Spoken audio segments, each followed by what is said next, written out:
तुझं मन कडुजार झालंय मीरा। आईंबद्दल गैरसमज करून त्यांचा राग तर करतेच आहेस, आता तोच राग वेदावर सुद्धा निघतोय। बात आहे, आई साहेबांशिवाय तुलाही काहीच दिसत नाही आणि मी त्यांचा राग तिच्यावर काढत नाहीये।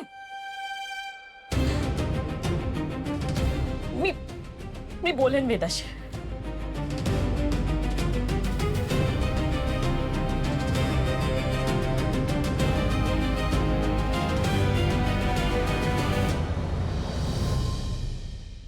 कुठे जात होतीस? ते वेदा नको जाऊस, आई आहे तिच्यासोबत। मीरा, वेदा रडत होती।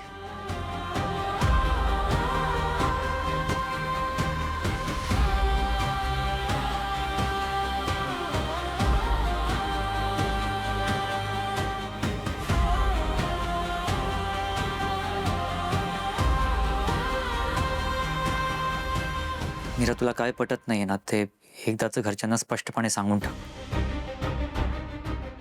आणि हा विषय थांबव इथेच। तुझे घरच्यांशी मतभेद होत आहेत, पण ते वेदासोबत होऊ देऊ नकोस।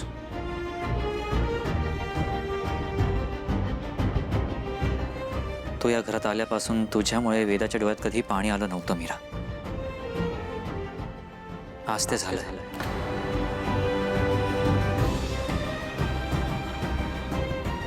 काय करायचं याचा शांतपणे विचार कर।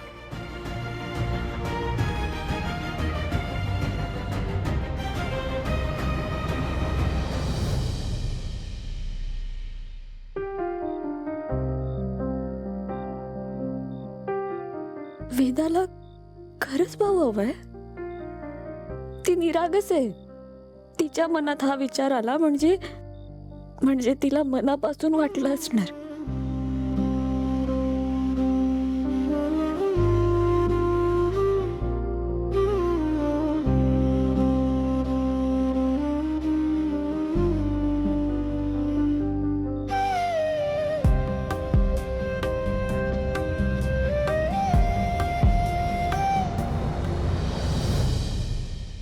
वेदाचा विचार करतेस?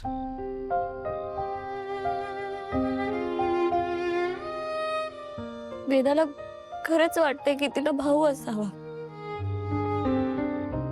मी तिच्या मनाचा विचारच केला नाही, मी तिला ओरडले, मी समजून घेतलं नाही तिला। लहानांचा विचार आपण लहान होऊनच केला पाहिजे ना। It's okay Meera, it's okay. तू बाळाचा विचार करू शकत नाहीयेस, तू तुझ्या जागी बरोबर आहे। समाऊ वेदाला वाटलं की तिला भाऊ असावा, ती तिच्या जागी बरोबर आहे। लहान आहे ती, असल्या गोष्टी ऐकून ती पटकन एक्साइट होते, मनात एक चित्र तयार करते। तिच्या वयासाठी ते खूप नॅचरल आहे। वेदाचे बाबा, मी खरं सांगू का तुम्हाला, प्रत्येक मुलीचं स्वप्न असतं लग्नानंतर आई होण्याचं स्वप्न। पण माझ्या बाबांनी मला सांगितलेलं की तू आधी आई होशील मग पत्नी। मुळात वेदाचा जीव वाचवण्यासाठीच मी तुमच्याशी लग्न केलं। मी आधी आई झाले, वेदाची आई, मग या घराची सून, आणि मग तुमची बायको। मला आई व्हायचं नाही असं माझं म्हणणं कधीच नव्हतं, मला फक्त वेदाची काळजी होती। पण आता जर वेदालाच हे सगळं वाटत असेल तर मग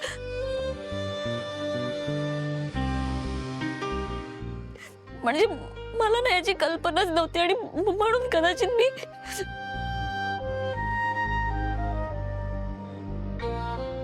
इट्स ओके, इतका त्रास करून घेऊ नकोस, रडू नकोस। तू काही ठरवलंयस? म्हणजे आत्ता तुला काय वाटतंय?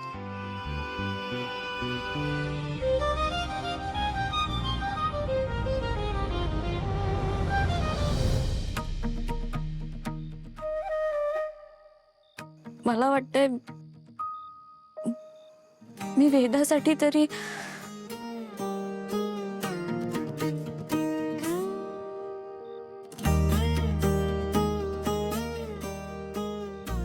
तू हे सगळं प्रेशरमध्ये तर बोलत नाहीस ना?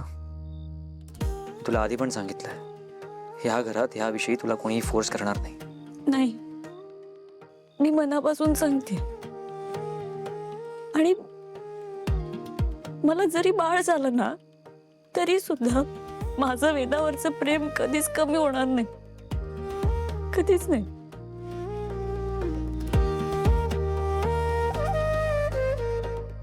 ठीक आहे, आय रिस्पेक्ट युअर डिसिजन. तू माझ्याशी लग्न केलंस ते वेदासाठी. आता तू आई होण्याचा निर्णय घेतेस ते सुद्धा वेदासाठी. अभिमान वाटतो तुझा मला.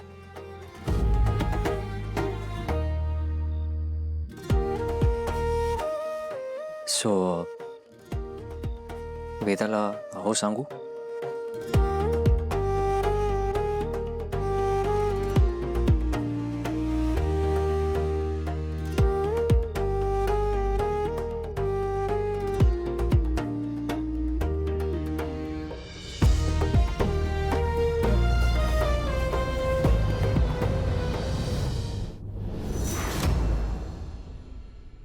त्या मीराचं धाडस वाढलंय मार्जरी. थेट भिडतीये मला, माझ्या विरोधात ठामपणे उभी राहतीये.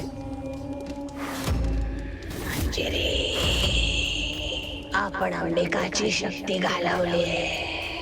शिवनाथला कैद केलं तरी ती एकटी तुझ्याशी लढते.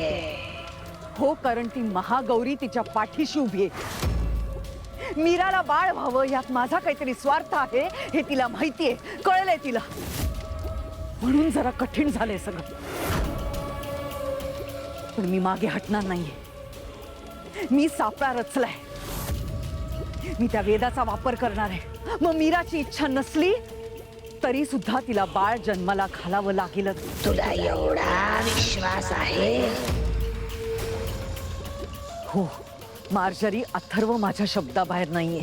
त्यालाही बाळ नकोय, पण तो माझ्यासाठी मीराचं मन नक्की वळवेल. तुझा हा विश्वास खरा ठरायला हवा मंजिरी. नाहीतर इतक्या वर्षांची तपस्या, संघर्ष वाया जाईल. त्यात तिला आता तुझ्याबद्दल सगळं कळलंय. तुला सावध व्हावं लागेल.